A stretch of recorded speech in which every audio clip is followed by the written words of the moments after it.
Hello, everyone, and good afternoon. Welcome to our second installment of FPAC Live virtually. And today we are excited to welcome Miss Sharon Killian, our local artist here in town. So hello, Sharon. Hi, Nicole. Hi, Thanks everybody. for being with us. We're excited to have you today. Thank you. Thank you so much for the invitation. It's a So pleasure. Sharon, let's just jump into it, shall we? Okay. Everybody's ready to hear. So can you tell us a little bit about yourself and then how the visual arts became so important to you? Okay, sure. It's such a long story. Sometimes I go on, depending on how I feel. And part of it too is that I'm a real grown-up now. I was born in Kingston, Jamaica, former colony of the British, and it seems like so long ago, but it really hasn't been that long, and immigrated to the U.S. by dropping into Kennedy Airport before I was 12 years old with my mom and 5 siblings. So there were 6 of us kids, and my father was still in the U.S. He was in Kingston. I'm sorry, not Kingston, but rather in might as well be in Harlem.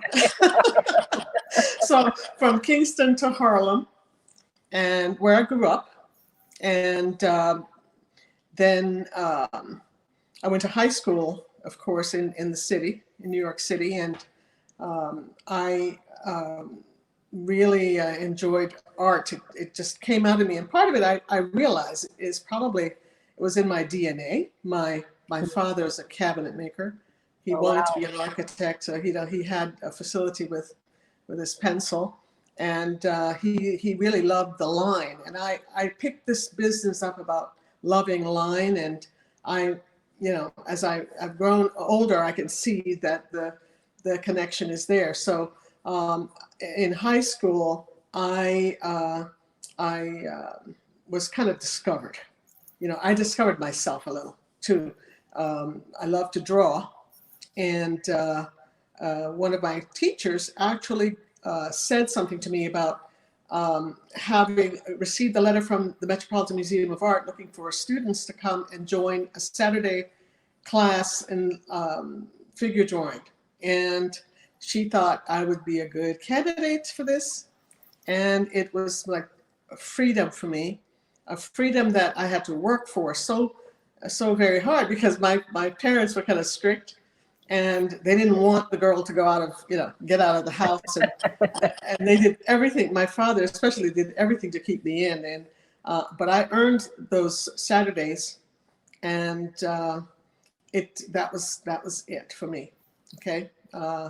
And then, of course, during the week when they're at work and I'm out of school early, walking the city, walking the galleries. That's right. And, got back home, and that was it. And then, eventually, degrees, worked on art history and on painting, got my degrees there. And even while I worked when I moved to DC, I worked in a totally different industry. I was still painting. So, and having little shows and that kind of thing until it got bigger for me. Yeah. Over time. And here I am. Yeah. How did you end up in Arkansas, Sharon? I love this man, see?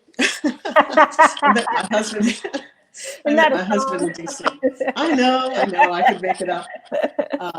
And he's from Fayetteville, and we moved here primarily we were done with the rat race, and he and I both, and we moved here, take care of his folks, run the farm, and start our lives over.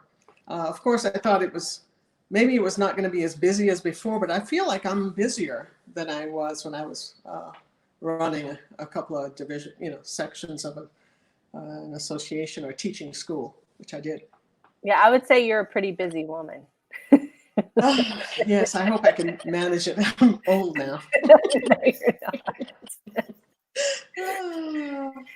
So with the current pandemic, how has it affected how you and Art Ventures and other organizations are displaying art and trying to keep that out in the public?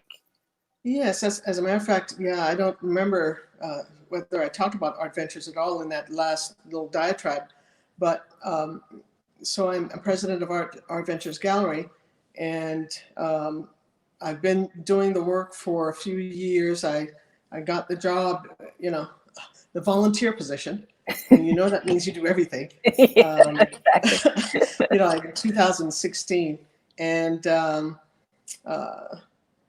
it's been a developing wonder, really, from my perspective. All of the advancements we've made with building community through art, and a lot has changed for Art Ventures. And I should say, for the last couple of years, we've had a gallery at Faulkner. I can proudly say, where we've launched some really exceptional shows. I believe in collaboration with you and your programming, and reached a lot of communities that wouldn't necessarily otherwise have been reached. And so that was great, but we had to move from our spot on the square because the church bought the building. And we've been talking to folks in the city, but so far nothing has come to us yet. But we're, so we're still looking for a place. But soon after, I started to worry that our gallery wasn't happening soon enough. The pandemic, COVID pandemic hit. We had already started to practice, meeting remotely and that kind of thing, and so now we're in it for I think it's been 3 months. Yes, It's affected us, yes, in lots of important ways. We're used to launching an exhibition every month and packing the house with over 200 people for opening receptions and that kind of thing. That we have to completely retool now, because I really don't know when we're going to do something different, and when we can ever go back to something like that. Right. So I'm planning a totally different way of doing business in that way, and trying to reach as many people as we would otherwise for the future. In the meantime, what we're doing is doing a virtual exhibitions. So it's eased up on some aspects, but it presents challenges in other aspects. I really love the idea of people getting to see one another and talk about the art that they experience and feel the energy of one another. And what I'm trying to do is infuse some of that in a virtual medium. And sometimes I feel that I'm achieving some of it, but sometimes not. So it's a challenge. I'm just glad that people who go to the gallery and see the exhibitions, I think so far I've appreciated. That we're still trying to do something, that we're still doing something, and still trying to do something important in the community. So. And if people wanted to see your virtual galleries, are they going to your homepage, your Facebook page, your homepage? I know you have a newsletter as well. I get my links from there. Yes, we do send out a newsletter to over maybe 2,600 people. Yes, the links are there.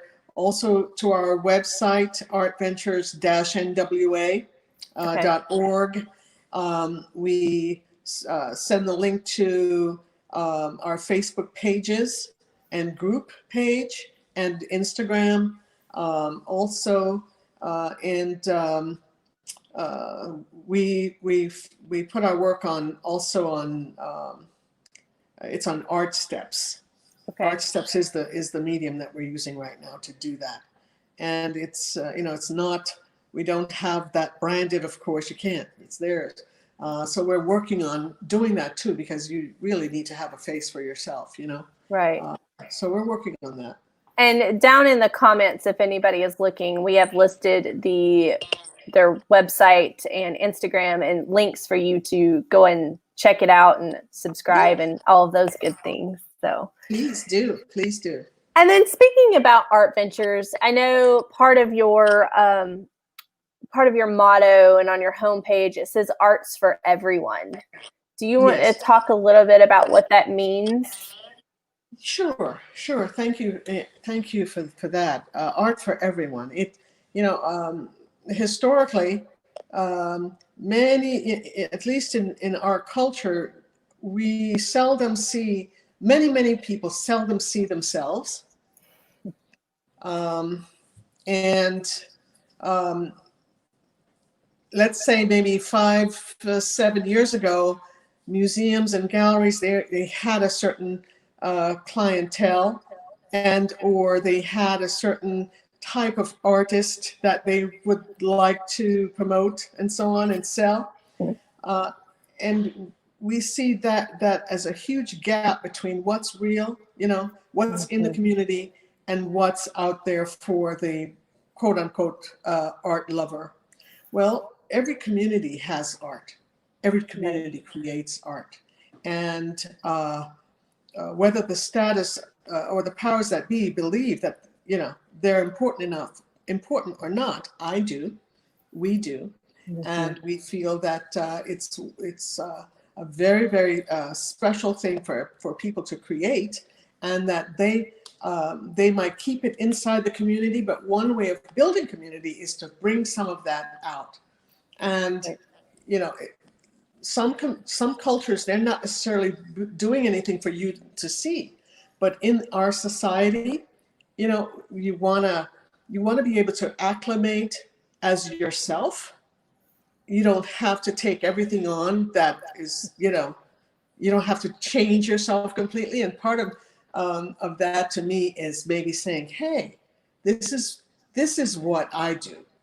And somebody else can learn, so that they can accept you as somebody who has special gifts, a special way of doing things. And you kind of help to normalize, the situation with you completely embedded in it, as opposed to having to transform yourself into something else. So we go into micro communities. We encourage artists from all cultures and communities to feel empowered about their making practices. Right. Yeah. And also to educate others about those different cultures, right? And exposure. That's a good way to start communication. That's true. And part of what I try to do is yes, the education is happening, but it's always a two-way street, and we're not, it's like we're opening ourselves up a little. Yeah. And then we're hoping that we've done the same thing with all of the various communities around, so that they know what the practice is. You come in and you learn, so, and learn and share. Yeah. That's what I've been really excited about with our partnership. We try to curate musicians of all different cultures from all over the world. And, we work with the King Fahd Center here on campus with them. And unfortunately, that was our exhibition that got canceled this year, was our Middle Eastern art exhibition that would have. We had it on. We did have it online. But I kind of stole your thunder. I kind of stole your thunder that time.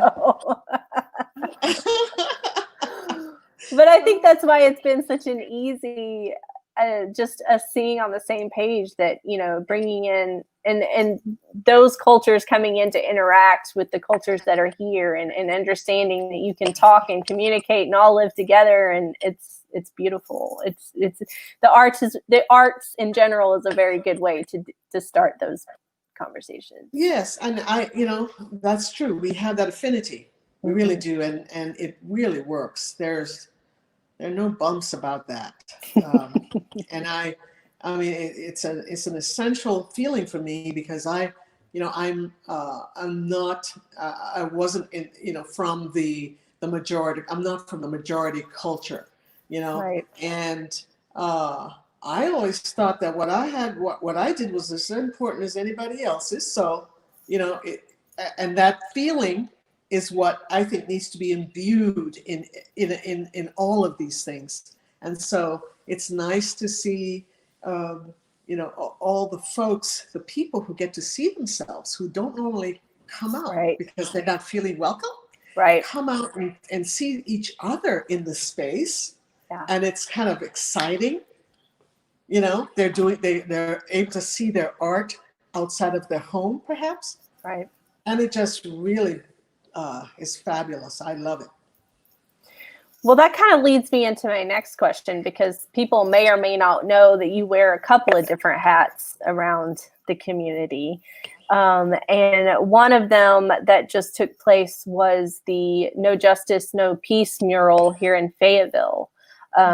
Whether people know that it's there or not, but there is a huge No Justice, No Peace mural located here in Fayetteville. Do you want to speak a little bit how that came about and what's going on with it? And that's kind of your other area too, right?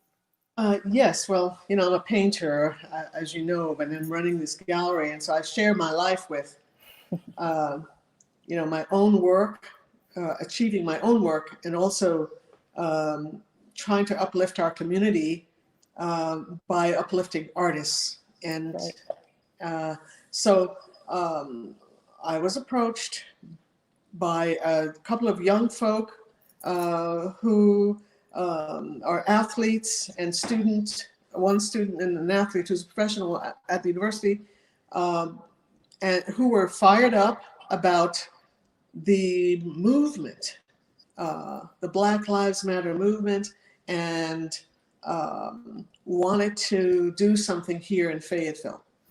And they came to me with the place and all of that. They had already arranged that. And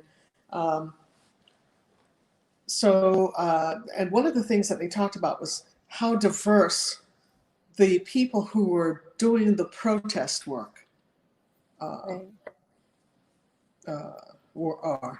That everybody was coming out. Everybody was coming out in support all over the country and all over the world. And I thought that, and so I got to work on that. We got a team of artists who, because I like to start from the ground floor with these things. If we're going to talk about diversity, let's do from the ground floor. So diverse group of artists. And I pulled together some, the imagery and the kind of the context that we wanted to express for this. And I believe that it's a very strong work, and the design was agreed upon by our entire team. It is really interesting to listen to artists or a group. It's not the easiest thing to do a group of 6 artists working together. Everybody has to be on the same page, and sometimes you lose some.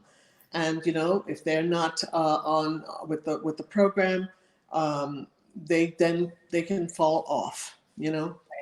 Because you have to have a certain amount of confidence in the work that you're doing, and that did happen. But we ended up with 6 artists who were committed and could see the vision. And our design and execution team did a fabulous job. And I think it represents the way most of us feel about, getting off this white supremacist system, to get off of our necks, right, off of the necks of Black people. So, yeah. Oh, and approached me. It's very, it's not unusual for me to not remember who I am, which hat I'm wearing. So they approached Northwest Arkansas African American Heritage Association, and I happen to be, I'm an artist and I know about culture, and I've lived here for a long time, and I've been inside the community.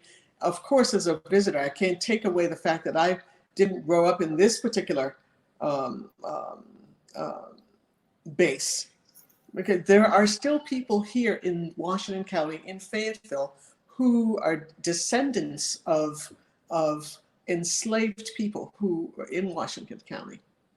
And so there is that community that's always has my respect. To be able to stay here or go away and come back and all of that stuff, just like everybody else, is pretty incredible. And so part of my work is to keep a connection with these. Um, uh, I hate to use the word settlers. They were here when the settlers were trying to settle. Right. Settling. And so in any event, I do wear that hat, as well as art ventures, and I think they're a perfect combination, really, for my interest. Yes. And we put up the link to the Northwest Arkansas African American Heritage Association because we just want people to know that it's there. I don't know that everyone knows that exists. And we're not very loud right now, partly because I have to wear so many hats. But we do have a fairly vibrant Facebook page. It's much more vibrant than the website that I created myself a while ago. But that's all going to change. Folks are, it's just a matter of time.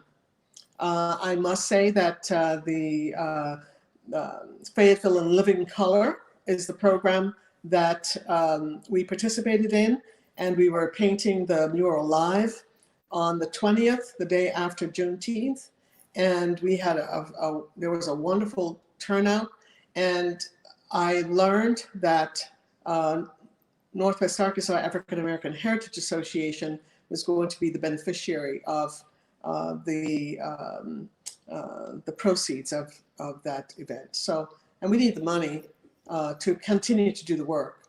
And I think that we're going to continue to do the work. I haven't really talked to our team about this yet, but we've been getting a lot of, finally, I was doing murals when I was in college.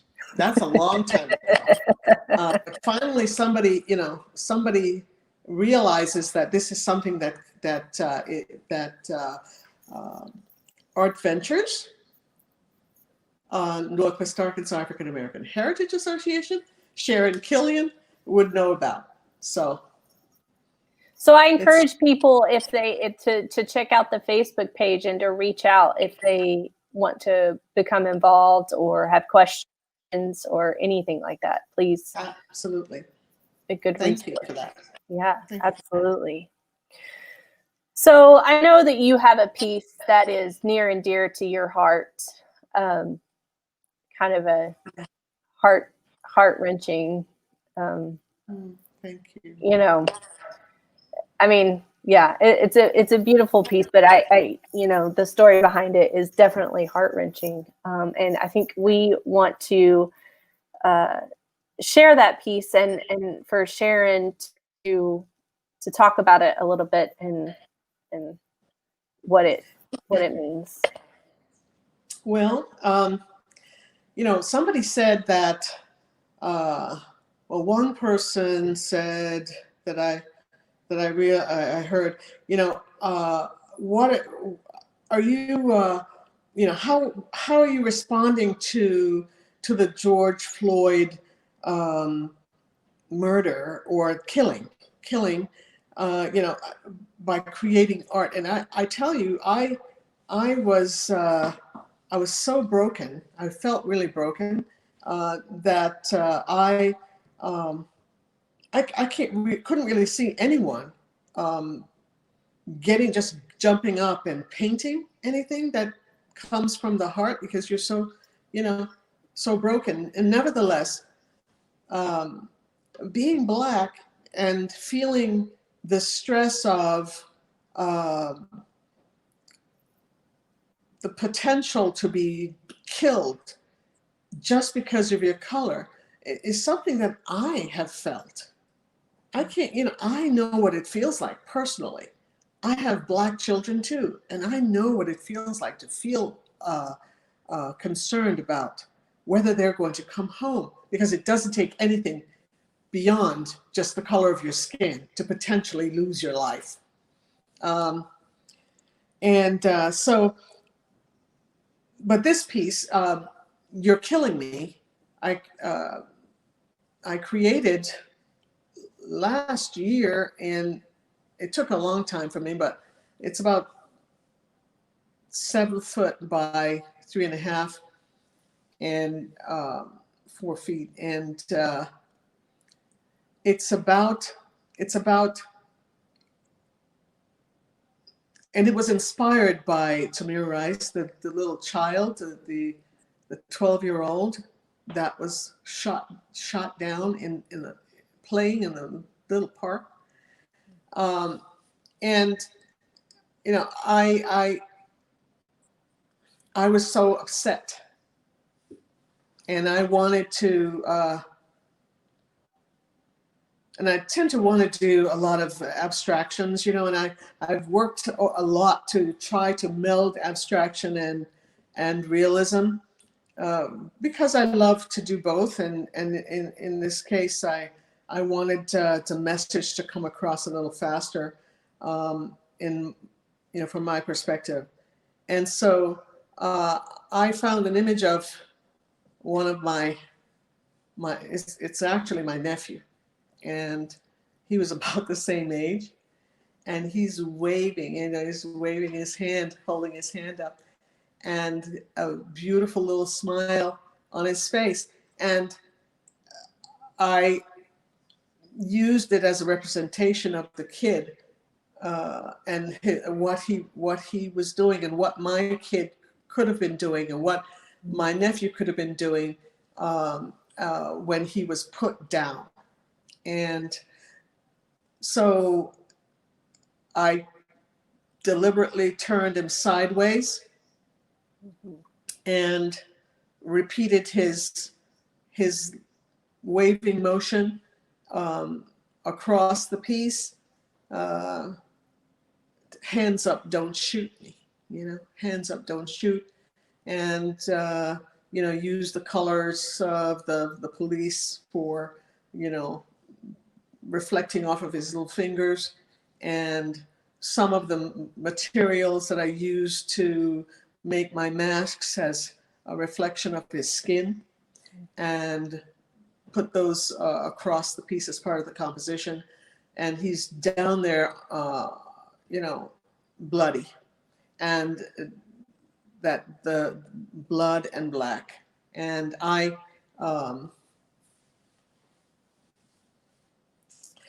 see, you know, I don't see black as a negative thing. You know how in this culture, black is always used as a negative, and the white is used as the positive. It's not that way in all cultures, of course, right? But and so this one, you know, is about the overshadowing and the destruction of the black, and also the murder of our kids. Right. Yeah. Thank you for sharing with that, Sharon. I think it's very important that people understand and realize and talk about, you know, how the Black community is feeling as well. Yes, and you know, we don't always talk about these things, you know.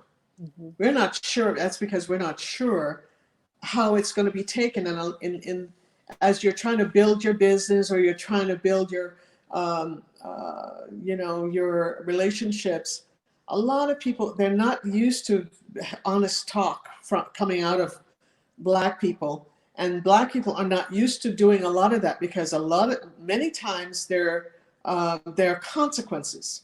Mm-hmm. There are consequences for saying things that you believe in or that you know to be true. And it could be, you know, losing a job, or your kid never getting a job because somebody's feelings are hurt. And that's very, very prevalent. I know people actually that happens to all the time. And in the nonprofit world, some of that means that you're not getting funding because you're a militant. You know, they call it the militancy. However, I don't work for anyone. Well, I shouldn't say that. I do work for people in that the work that I do in arts and so on, it's very, very important to me. I want it to be successful. I want it to be successful so I can step aside and have it be powerful. Somebody can move right into a certain amount of powerfulness. Right. But it has an effect. But I believe that I have a certain amount of freedom in that nobody's necessarily paying me. So it's different for me to be able to have been out in the street with this and have suffered for it. Right. But it not affect, anyone necessarily but me, if I can help it. Right. Well, and how can our community, what are some ways that our community can help support Black artists? And why is that important? Can you outline some ways that some people in the community, if they don't know, good ways for them to help support Black artists or just the Black community in general, and then why that's important right now? Yeah. Yes. Thank you. Let's see. It's just going to be off the cuff, right? And I hope I'm able to express myself. I'm not, monolithic or anything. This is one perspective, but perhaps every time you think of doing something, okay, and also think about what you think might be really special. You know how we talk about diversity and everything? Right. If you have a project or you're thinking of doing something for your community or say your business or whatever, think about diversity on the ground floor.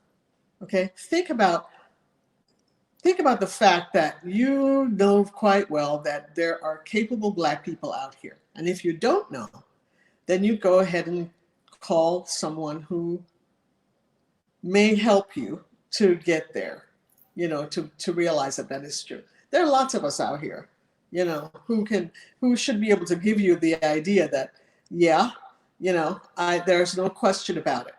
You want to know, people call me about white artists and I'm able to, or artists who happen to be white, really, because of the things that they do and they like or whatever. And I'm able to connect people. You got to think about it. Think about Black. Think about other people other than yourselves. Don't think about only your own little group, your favorites, the people that you're comfortable with, the ones that you're grown up with. It's always chance taking. Every day, Black people have to navigate this all the time, and the majority culture should be thinking about how to make the diversity happen, and to give opportunities to Black people. In this particular case, we're talking about that. There are other people of other cultures who are not getting opportunities too. But instead of just depending on someone else or the other person to make that step, you do it. You make the step, and we can do all sorts of things. I mean, we're capable individuals and people. So,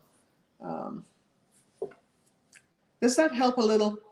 Yes, I think so. And I don't want to speak for you, but I feel like if people are searching for ways to support the Black community, Black artists in particular, I believe that reaching out to Art Ventures and Sharon, they would be more than willing to help direct you down that path. And absolutely, what that means.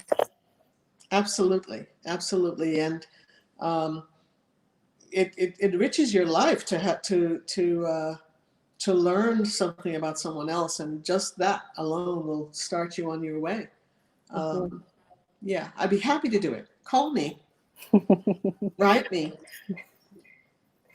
Absolutely. There are some people who, in our community who are collectors, who who collect a diverse, diverse styles, diverse artists, and sometimes really work to do it. It makes a difference because the artist can earn some money, get some notoriety, it's a little bit of attention, and it's really good for the soul. Yes, absolutely. Well, Sharon, thank you for sharing with us today. I really appreciate you being here. And I know that we cannot wait to have you guys back in the Faulkner Center whenever we get to come back together. Thank you so much. Which hopefully will be sooner rather than later. But we want to make sure that it's safe and properly and, doing our part into continuing the arts, but also just trying to stop the spread, right? So yes, stop the spread. Stay wear alive, your mask. Yeah, wear your mask. Please. Stay alive. Keep healthy, and thank everybody for supporting the arts. And we are so pleased. We always knew it, but we're so pleased that people are actually reaching to the arts to maintain themselves during this period. So, right. Yeah. So if you have any questions, concerns, would just like to chat further, you could reach out to myself at the Faulkner Center. You can reach out directly to Sharon at Art Ventures. I'm sure either one of us can put you in contact with other people and just help move forward. But let's all do our part in trying to move forward and make everything just a better place for people of color specifically.